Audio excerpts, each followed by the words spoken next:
En la primavera de 1893, en las colinas ennegrecidas por el carbón de la Pensilvania rural, el pueblo minero de Ashford se erigía como un testimonio de la íntima relación de la América victoriana con la muerte. Era una época en la que la mortalidad acechaba cada hogar, cuando el espiritismo cautivaba la imaginación de la nación y cuando los niños eran enterrados con tal frecuencia que las familias contaban a su descendencia anticipando la pérdida. En esta unida comunidad de 300 almas, donde cada rostro era conocido y cada tragedia compartida, algo surgiría pronto que desafiaba no sólo la explicación, sino los cimientos mismos de la realidad. Lo que sucedió en Ashford ese año permanece documentado en registros que los académicos aún luchan por descartar. Pero antes de sumergirnos en esta pesadilla, deja un comentario abajo y déjame saber desde dónde estás viendo y qué hora es para ti ahora mismo. Y si eres nuevo aquí y amas las historias escalofriantes, presiona el botón de suscripción. Créeme, querrás recibir notificaciones cuando salga la próxima. Ahora, comencemos. Thomas Blackwell fue, según todos los relatos que sobreviven en el registro histórico, un niño absolutamente corriente. Nacido en enero de 1886, hijo de William Blackwell, un minero de carbón, y su esposa Margaret, una costurera, el niño no representaba más que otra boca que alimentar en un hogar ya presionado por la economía de la pobreza industrial. La familia vivía en una casa de la compañía de 2 habitaciones en el extremo este de Ashford, su existencia dictada por los ritmos del silbato de la mina y la campana de la iglesia presbiteriana. Thomas asistía a la escuela local, donde no demostró ni una inteligencia excepcional ni una dificultad particular con sus estudios. Su maestra, la señorita Eleanor Hartwell, lo describiría más tarde en su diario como un niño tranquilo, ni problemático ni memorable, uno que parecía destinado a las minas como su padre antes que él. Hasta el 17 de abril de 1893, nada sobre Thomas Blackwell sugería que se convertiría en objeto de un intenso escrutinio científico, debate teológico y un perdurable misterio histórico. Ese martes por la mañana, todo cambió.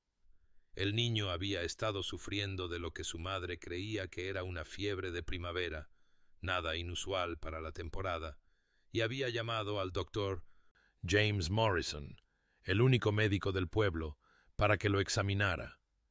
El doctor Morrison llegó a la casa de los Blackwell aproximadamente a las 10 de la mañana, con su maletín médico en mano, esperando prescribir los remedios habituales para las enfermedades infantiles.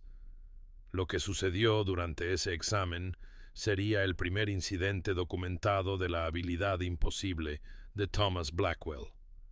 Según el diario personal del Dr. Morrison, que reside hoy en los archivos de la Sociedad Histórica de Pensilvania, el examen en sí no reveló nada anormal.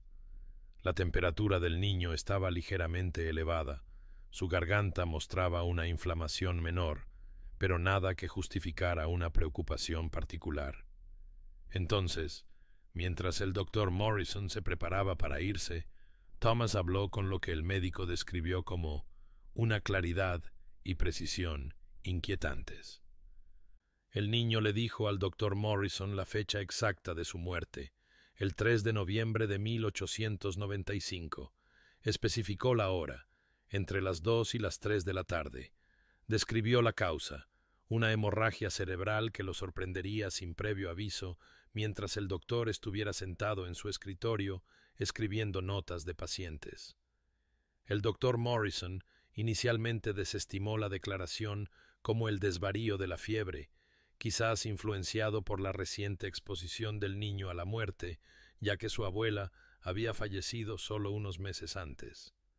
Sin embargo, algo en la especificidad preocupó al médico lo suficiente como para que registrara el incidente en su diario esa misma noche, anotando con desapego clínico que el niño habló con una certeza tan peculiar, una convicción tan absoluta en su tono, que me encontré inexplicablemente perturbado a pesar del rechazo de mi mente racional a tales tonterías. Esta entrada, conservada en la meticulosa caligrafía de Morrison, marca el comienzo de un fenómeno que pronto consumiría a todo el pueblo y desafiaría los límites de la realidad aceptada. Thomas se recuperó de la fiebre en pocos días, y la inquietante experiencia del doctor Morrison podría haberse desvanecido en la categoría de incidentes peculiares pero olvidables, excepto que 3 semanas después, el 9 de mayo de 1893, el niño se acercó a su maestra al final de la jornada escolar.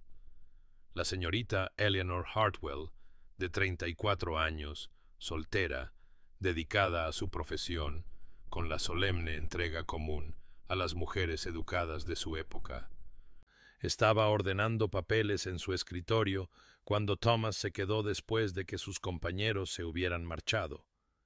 Lo que ocurrió a continuación está documentado en múltiples fuentes, especialmente en el propio diario de la señorita Hartwell, que su hermana conservaría después de los acontecimientos que siguieron, y en el testimonio proporcionado más tarde a investigadores visitantes de la Universidad de Pensilvania.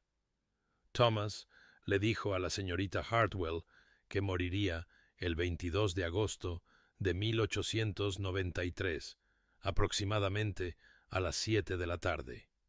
Pero esta vez el niño proporcionó más que solo una fecha y hora. Describió, con lo que la señorita Hartwell registró como una especificidad escalofriante, la manera exacta de su muerte. Cruzaría el puente de madera sobre el arroyo Ashford, regresando de una visita a la casa de la viuda Patterson en el lado norte del pueblo, cuando una viga de soporte, debilitada por años de daños por agua invisibles a simple vista, cedería bajo su peso. Caería al arroyo, que estaría crecido por las lluvias recientes, y su vestido se enredaría en ramas sumergidas. Se ahogaría en menos de 4 pies de agua, incapaz de liberarse, mientras el sol se ponía sobre las colinas.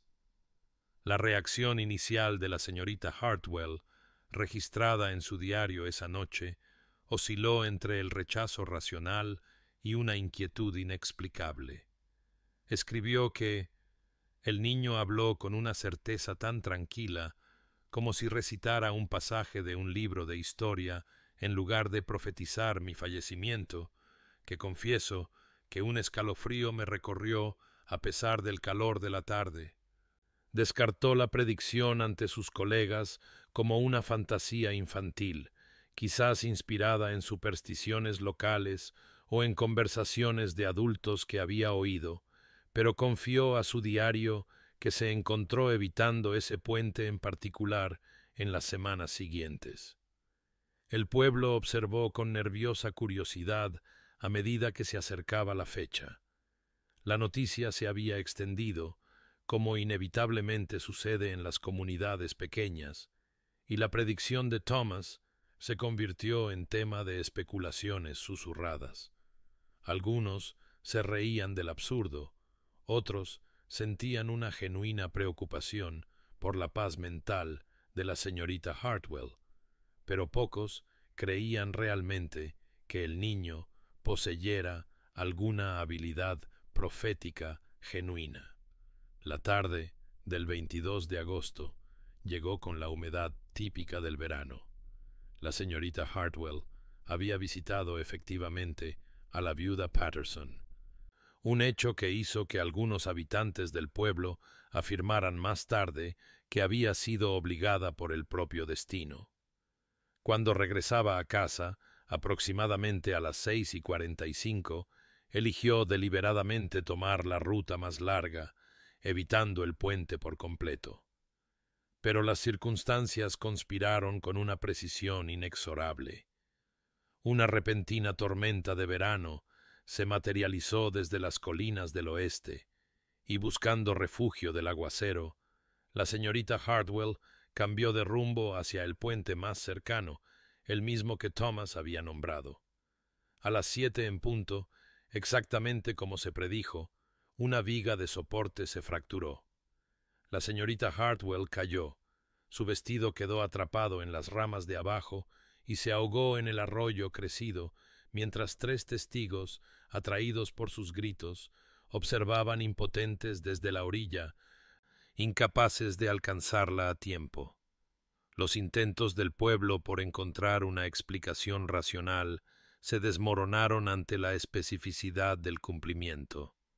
La muerte de Eleanor Hartwell transformó a Thomas Blackwell de una curiosidad a algo mucho más perturbador, y lo que siguió estableció un patrón que sería meticulosamente documentado en el más inesperado de los lugares: los libros de registro de la Iglesia Presbiteriana de Ashford. El reverendo Samuel Aldrich, un hombre de educación y temperamento escéptico, comenzó a llevar cuentas detalladas de las predicciones de Thomas después de la muerte de la maestra, reconociendo que estaba presenciando algo que exigía documentación independientemente de su capacidad para explicarlo. La segunda predicción llegó el 14 de septiembre de 1893, cuando Thomas se acercó a Jacob Thornton, un herrero de 47 años, fuera de la iglesia después de los servicios dominicales. El niño le dijo a Thornton que moriría el 8 de octubre en su forja, aplastado bajo una viga que caería del techo del taller aproximadamente al mediodía. La tercera predicción siguió a los pocos días. Catherine Mills, de 52 años, sucumbiría a una insuficiencia cardíaca repentina el 23 de octubre mientras colgaba la ropa en su patio trasero a las 3 de la tarde. El reverendo Aldrich registró ambas predicciones con detalle preciso, señalando que Thomas ofrecía esta información sin que nadie se la pidiera, acercándose a sus sujetos con lo que el reverendo describió como la tranquila compostura de un censista que simplemente registra hechos ya escritos. Lo que hacía estas predicciones particularmente desconcertantes no era simplemente su ocurrencia, sino la manera en que Thomas las entregaba.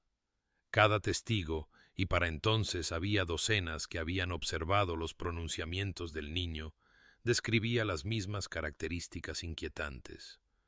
Thomas no mostraba emoción al revelar las fechas de muerte, ni satisfacción ni pena, ni malicia ni compasión. Hablaba en un tono plano y práctico, como si leyera de un libro de contabilidad invisible que sólo él podía percibir. Cuando se le preguntaba cómo sabía estas cosas, el niño no podía dar ninguna explicación. Simplemente afirmaba que veía la información, que se le aparecía tan claramente como uno podría ver palabras impresas en una página. El doctor Morrison, todavía profundamente preocupado por su propia predicción y ahora genuinamente asustado por el cumplimiento preciso del destino de la señorita Hartwell, realizó extensos exámenes a Thomas durante septiembre y octubre. Sus notas médicas, conservadas con notable detalle, revelan a un médico aferrándose a cualquier explicación racional. Morrison examinó la vista del niño, su oído, sus facultades mentales. Entrevistó a los padres sobre cualquier lesión en la cabeza, exposición a toxinas de las minas, enfermedades inusuales en la infancia. Consultó textos médicos sobre trastornos neurológicos, epilepsia e incluso el emergente campo de la psicología. Cada examen reveló un niño de 7 años completamente normal y saludable. No había signos de deficiencia mental, ni evidencia de engaño, ni anormalidades físicas de ningún tipo.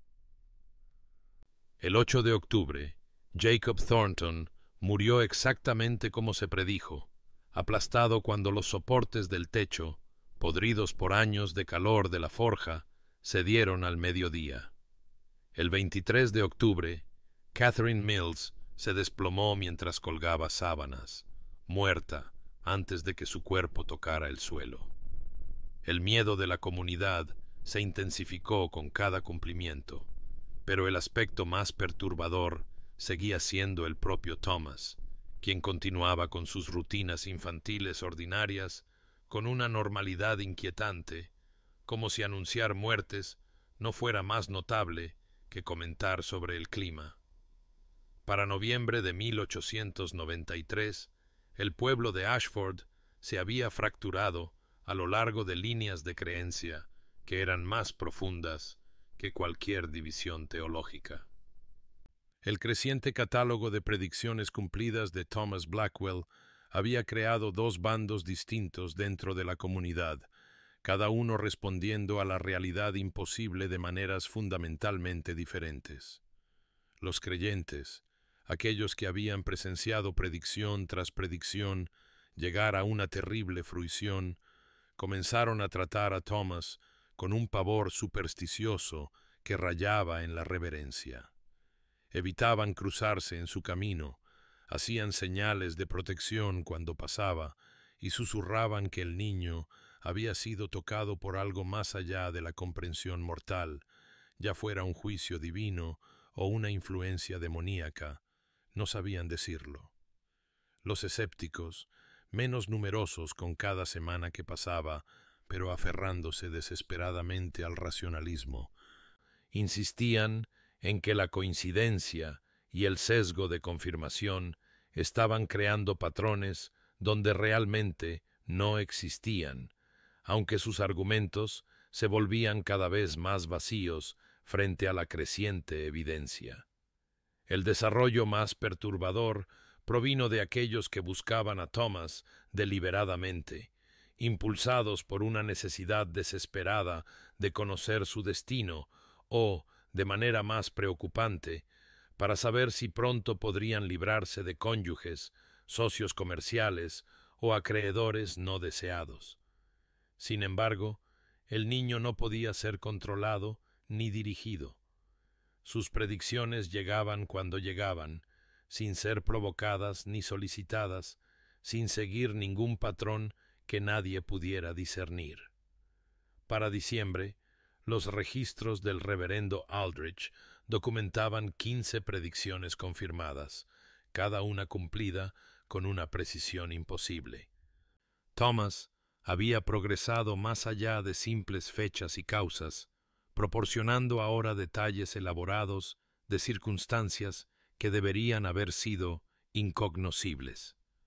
Le dijo al capataz minero Robert Hayes que moriría en el pozo número 7 el 4 de enero de 1894, cuando una viga de soporte se agrietaría en una fractura por tensión previamente indetectable exactamente a 18 pies bajo la superficie. Informó a la anciana señora Pemberton que sufriría un derrame cerebral fatal mientras leía el Salmo 23 en su dormitorio la noche del 19 de diciembre y que su Biblia caería abierta en esa página exacta cuando su hija encontrara su cuerpo a la mañana siguiente. El Ashford Gazette, el periódico semanal del pueblo, publicó su primer artículo sobre Thomas el 30 de noviembre de 1893, un artículo cuidadosamente redactado que reconocía las coincidencias peculiares que rodeaban al hijo del minero, sin llegar a respaldar explicaciones sobrenaturales. Sin embargo, el editor Jonathan Webb dio el extraordinario paso de enviar documentación a colegas del Pittsburgh Post-Gazette y de mantener correspondencia con autoridades médicas de la Universidad Johns Hopkins, reconociendo que el fenómeno exigía una atención que superaba la capacidad de comprensión de su pequeño pueblo. La respuesta de las autoridades externas, pronto transformaría a Thomas de una curiosidad local a un tema de interés nacional. Dentro del hogar de los Blackwell, la habilidad del niño había creado una atmósfera de tensión insoportable. William Blackwell, el padre de Thomas, comenzó a beber en exceso, incapaz de reconciliar su comprensión racional del mundo con aquello en lo que su hijo se había convertido. Margaret Blackwell se retiró a un silencio casi total, aterrorizada de lo que Thomas pudiera revelar sobre su propio destino o el de su esposo. La familia se encontró cada vez más aislada, sus vecinos inseguros de si ofrecer simpatía o mantener una distancia temerosa. La asistencia a la iglesia se convirtió en una terrible experiencia, con los feligreses apartándose del banco de los Blackwell, dejándolos en una corona de espacio vacío. A la hermana menor de Thomas, Hannah, de 4 años, varias familias le prohibieron jugar con sus hijos, como si el terrible don del niño pudiera ser de alguna manera contagioso. El hogar existía en un estado de pavor perpetuo, esperando que Thomas pronunciara las palabras que más temían oír, sabiendo que cuando lo hiciera, esas palabras llevarían el peso de la certeza absoluta. En enero de 1894, un equipo de 3 investigadores de la Universidad de Pensilvania llegó a Ashford, atraído por la correspondencia que había llegado a los círculos académicos y la creciente documentación que incluso los eruditos escépticos no podían descartar por completo. El doctor Herbert Waldman, neurólogo, el doctor Richard Kemper, psicólogo especializado en desarrollo infantil, y el profesor David Ashworth, físico interesado en fenómenos inexplicables, llegaron preparados para exponer un fraude, un malentendido o un engaño masivo. Trajeron consigo las herramientas de la investigación científica, protocolos de observación detallados, instrumentos de medición, experimentos cuidadosamente diseñados para detectar engaños sensoriales o trucos elaborados. Lo que documentaron durante las 6 semanas siguientes sacudiría sus certezas hasta los cimientos y daría lugar a artículos que se publicarían en el Journal of the American Medical Association y en los Proceedings of the American Society for Psychical Research, artículos que siguen siendo controvertidos hasta el día de hoy. Los investigadores se establecieron en Ashford y comenzaron su investigación con un riguroso escepticismo, entrevistando a testigos, examinando los registros de la iglesia y médicos y buscando cualquier evidencia de coordinación o fraude. Observaron a Thomas en diversos entornos, en la escuela, en casa, en ambientes controlados que establecieron específicamente para las pruebas. Lo sometieron a exámenes médicos más exhaustivos que los que el doctor Morrison había intentado, midiendo sus respuestas fisiológicas al hacer predicciones, buscando cualquier indicio inconsciente o técnica de lectura en frío. Las notas del doctor Waldman, conservadas en los archivos de la universidad, revelan a un hombre luchando contra sus propios hallazgos. Cada prueba de engaño fracasó. Cada intento de encontrar una explicación neurológica racional solo encontró a un niño perfectamente sano. Entonces, el 3 de febrero de 1894, Thomas se acercó al profesor Ashworth en el salón de la pensión donde los investigadores habían establecido su cuartel general. El niño le dijo al profesor que el doctor Kemper moriría el 27 de febrero de 1894, aproximadamente a las 4 de la tarde, cuando un aneurisma cerebral, congénito y no detectado previamente, se rompería mientras realizaba una entrevista con la señora Sarah Foster sobre su difunto esposo, una de las predicciones anteriores de Thomas. Los investigadores se enfrentaron a una situación imposible. El doctor Kemper, de 41 años y en aparente excelente estado de salud, se convirtió en el objeto del escrutinio más intenso de sus colegas. Podían documentar, en tiempo real, si la habilidad de Thomas se extendía más allá de la comunidad insular de Ashford a personas de fuera, a hombres de ciencia que habían llegado sin conexión con las redes sociales o las supersticiones del pueblo.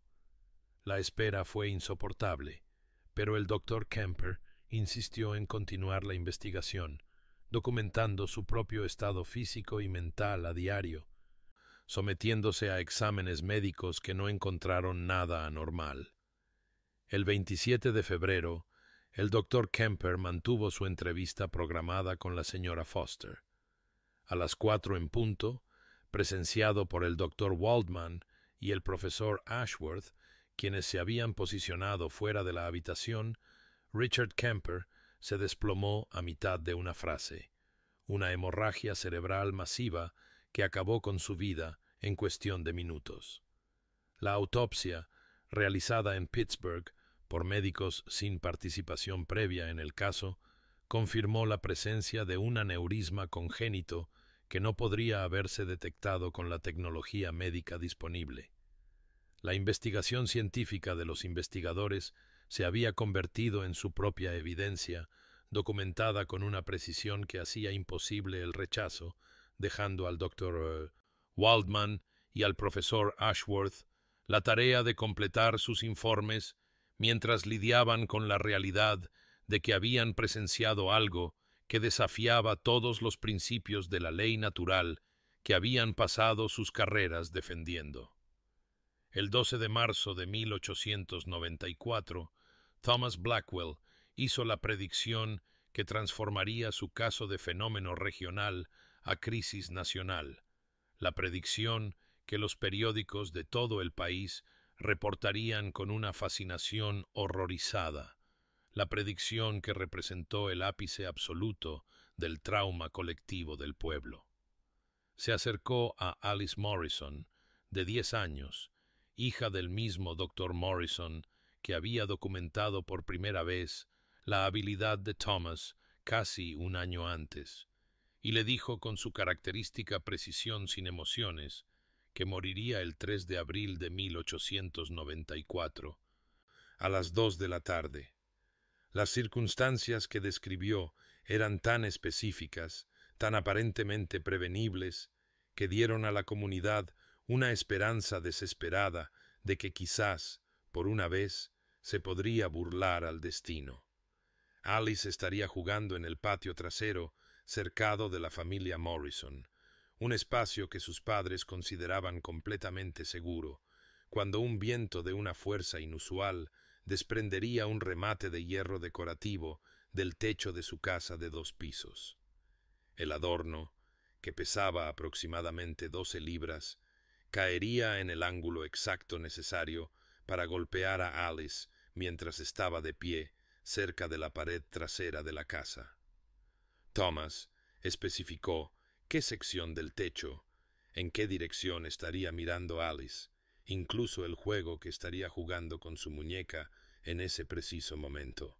El doctor Morrison, que ya vivía bajo el peso de su propia muerte predicha para más de un año después, respondió con toda la fuerza de su formación médica y su desesperación paternal.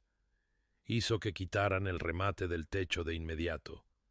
Hizo que 3 contratistas diferentes inspeccionaran y aseguraran cada objeto suelto en el exterior de la casa. Le prohibió a Alice jugar en el patio trasero por completo, y luego decidió que la familia se iría del pueblo durante toda la semana en torno a la fecha predicha, viajando para quedarse con parientes en Filadelfia, donde la influencia de Thomas, fuera cual fuera su naturaleza, seguramente no podría alcanzar. La comunidad se unió en apoyo a los Morrison con una solidaridad sin precedentes. Si Alice Morrison podía ser salvada, si tan solo una de las predicciones de Thomas podía ser evitada, Entonces quizás la pesadilla que había consumido a Ashford durante casi un año podría finalmente romperse. Las familias rezaban juntas, los vecinos hacían vigilia y todo el pueblo contuvo la respiración colectiva. Pero los Morrison nunca llegaron a Filadelfia. En la mañana del 3 de abril, su tren se retrasó por dificultades mecánicas en Harrisburg. Al mediodía, enfrentado a la elección entre quedarse en una ciudad desconocida o regresar a casa, el doctor Morrison tomó la decisión de completar el viaje de regreso a Ashford, convencido de que la ausencia del remate significaba que su hija estaba a salvo en su propia casa. Llegaron a la 1:30. Precisamente a las 2 en punto, mientras Alice jugaba en el patio trasero a pesar de las protestas de su padre, se paró cerca de la pared trasera. Un viento anómalo, más fuerte que cualquier otro registrado en la región esa primavera, azotó la propiedad de los Morrison. El remate decorativo que había sido retirado y dejado en el patio lateral fue levantado por la ráfaga imposible y golpeó a Alice Morrison en el ángulo y lugar exactos que Thomas había especificado. Murió al instante.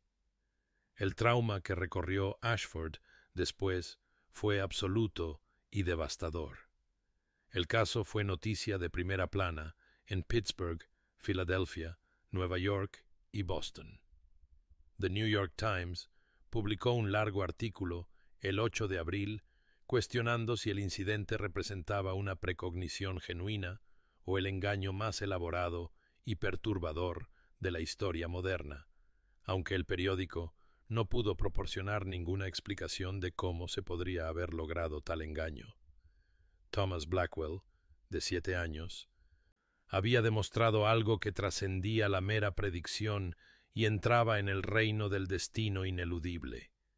El 15 de abril de 1894, 12 días después de que la muerte de Alice Morrison hubiera destrozado lo que quedaba de la cordura colectiva del pueblo, Thomas Blackwell se sentó a la mesa de la cocina de su familia y le dijo a su madre algo que la reduciría a un llanto inconsolable en cuestión de momentos. Margaret Blackwell, que había vivido durante casi un año aterrorizada por este preciso momento, escuchó a su hijo hablar con la misma certeza plana y sin emociones que había utilizado para cada una de las otras predicciones, diciéndole que él moriría el 7 de mayo de 1894, aproximadamente a las 11 de la mañana. La forma de muerte que describió llevaba consigo una especificidad horrorosa que hacía que cualquier esperanza de prevención pareciera imposible desde el mismo momento en que las palabras salieron de sus labios. Thomas le dijo a su madre que estaría caminando por el sendero junto al arroyo Ashford, el mismo arroyo donde la señorita Hartwell se había ahogado el agosto anterior, cuando sufriría lo que él llamó una parada del corazón. Se desplomaría en el sendero en el punto donde el gran roble se inclina sobre el agua, y estaría muerto antes de que su cuerpo llegara a posarse en el suelo. No habría ninguna herida, ninguna causa externa, simplemente un cese de la función cardíaca en un niño de 7 años que nunca había mostrado ningún signo de enfermedad cardíaca o anormalidad médica. La predicción llegó con solo 3 semanas de antelación, 3 semanas para que una comunidad ya traumatizada, más allá de toda medida, se enfrentara a la muerte inminente del mismo niño cuya habilidad imposible había causado tanto sufrimiento. El doctor Morrison, todavía recuperándose de la pérdida de su hija, examinó a Thomas con una minuciosidad desesperada, buscando cualquier anomalía cardíaca que pudiera ser tratada o prevenida. No encontró nada. El corazón del niño era fuerte, su pulso regular, su condición física completamente normal. William Blackwell, el padre de Thomas, tomó la decisión de que no se permitiría al niño acercarse al arroyo bajo ninguna circunstancia, que se le mantendría en la casa bajo supervisión constante hasta que la fecha predicha hubiera pasado y demostrado, finalmente, que la habilidad de Thomas no era absoluta.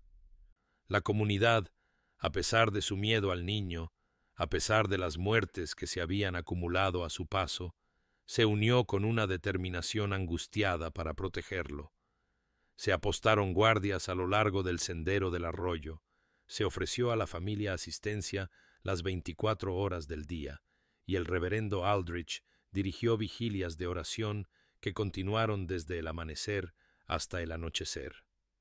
Pero subyacente a cada esfuerzo había una creciente sensación de pavor cósmico, un reconocimiento de que no estaban luchando contra el azar o las circunstancias, sino contra algo mucho más fundamental e inmutable. Cada predicción anterior se había cumplido a pesar de las precauciones, a pesar de los intentos desesperados de prevención, a pesar de todos los recursos de la voluntad humana arrojados contra la marea del destino predeterminado. Los intentos de salvar a Alice Morrison, elaborados y exhaustivos, habían fracasado con una precisión casi burlona. Si Thomas realmente había visto su propia muerte, si la misma fuerza inexorable que había gobernado todas las demás predicciones, ahora se aplicaba al propio niño, entonces ninguna cantidad de vigilancia, oración o intervención médica alteraría lo que ya estaba escrito en cualquier libro del destino que sólo él podía leer.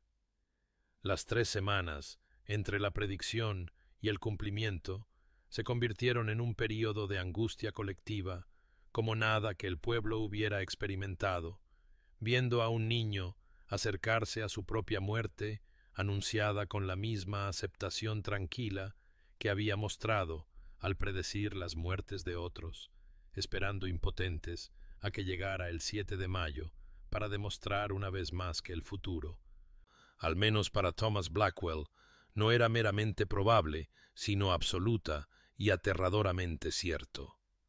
La mañana del 7 de mayo de 1894 llegó con un frío y unos cielos grises fuera de temporada que parecían reflejar el pavor colectivo del pueblo. Thomas Blackwell se despertó a su hora habitual, desayunó con su familia bajo la atenta mirada de sus padres y del doctor Morrison, que se había instalado en la casa de los Blackwell durante la última semana. El niño no mostró miedo ni aprensión por la muerte que había predicho para sí mismo, mostrando la misma calma inquietante que había caracterizado cada uno de sus pronunciamientos. La familia había sido confinada en su casa, con guardias apostados en cada entrada, y el sendero a lo largo del arroyo Ashford bloqueado en ambos extremos por voluntarios decididos a que Thomas no pudiera alcanzar el lugar que había especificado.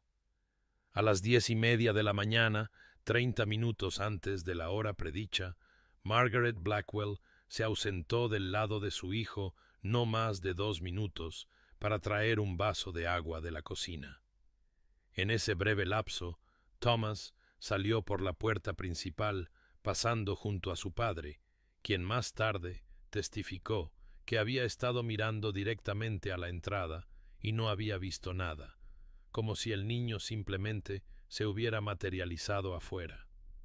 Para cuando se descubrió su ausencia, Thomas ya caminaba hacia el arroyo con pasos decididos que sugerían no un escape, sino la inevitabilidad.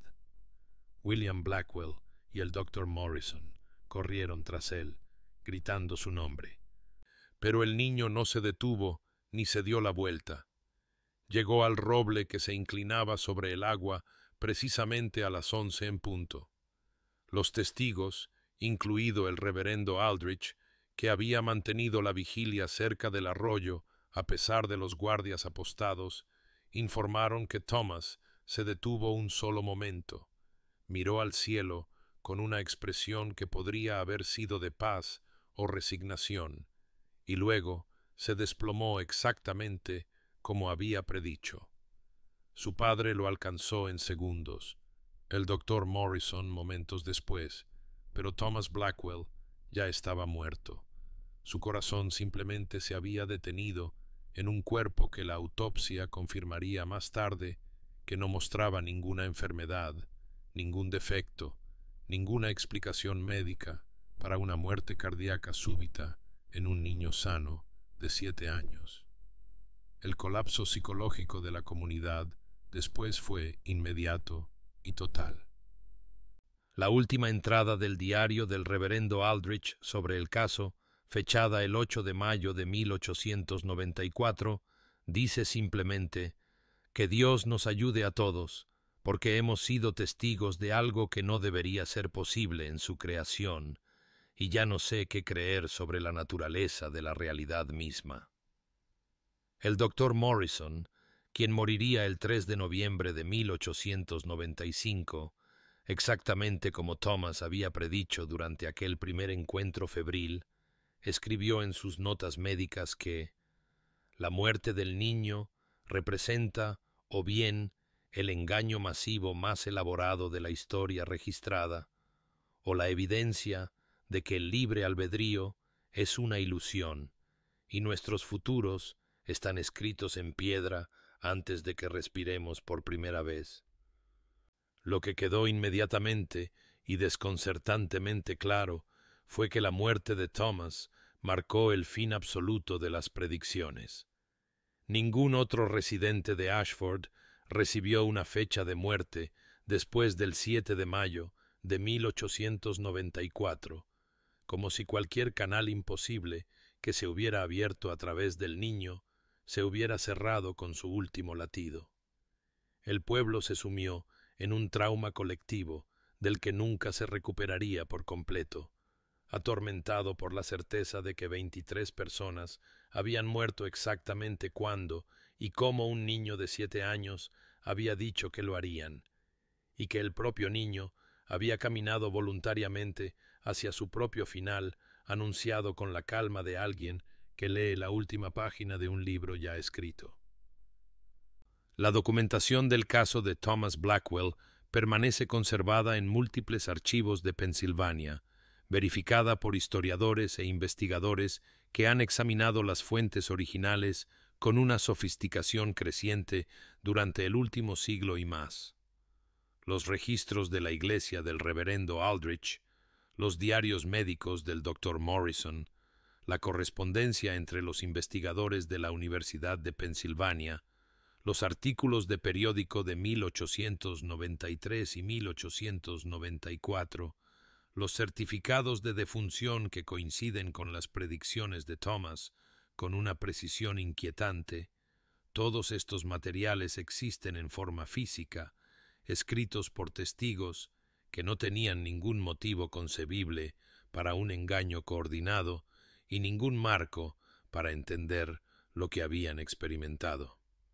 Los investigadores modernos que han examinado el caso, armados con perfiles psicológicos, análisis estadísticos y una metodología histórica muy superior a la disponible en la era victoriana, se han encontrado enfrentando la misma conclusión imposible que afrontó la gente de Ashford.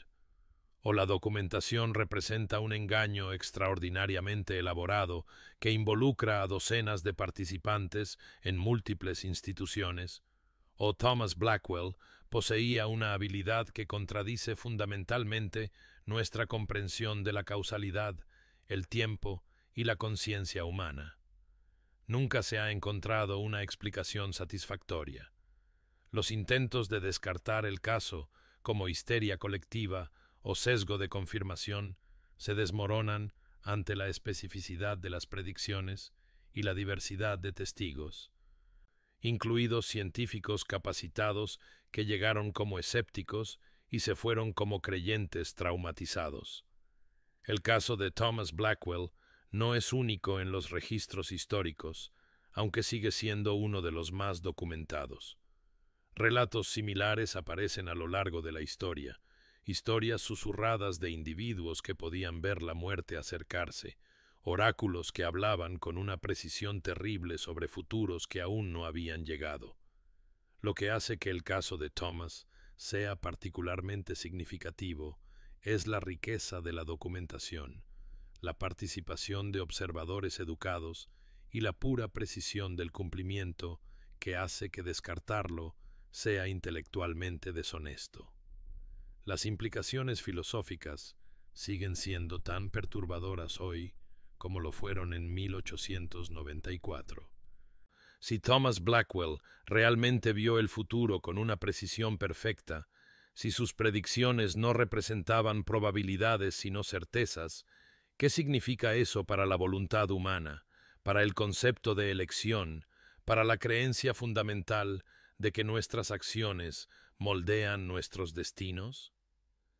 Los registros sugieren un universo donde el futuro ya existe de alguna forma, donde el tiempo no es la progresión lineal que experimentamos, sino algo más complejo y más aterrador, donde el libre albedrío podría no ser más que la ilusión de elección en una historia ya escrita. Los archivos permanecen abiertos a los investigadores, los documentos disponibles para su examen, y todavía nadie puede explicar lo que sucedió en Ashford, Pensilvania, en 1893 y 1894.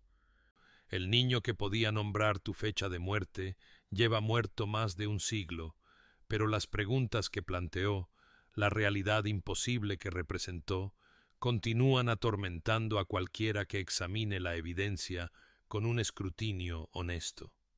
Algunas puertas, una vez abiertas, no pueden cerrarse, y cierto conocimiento, una vez adquirido, no puede ser desconocido.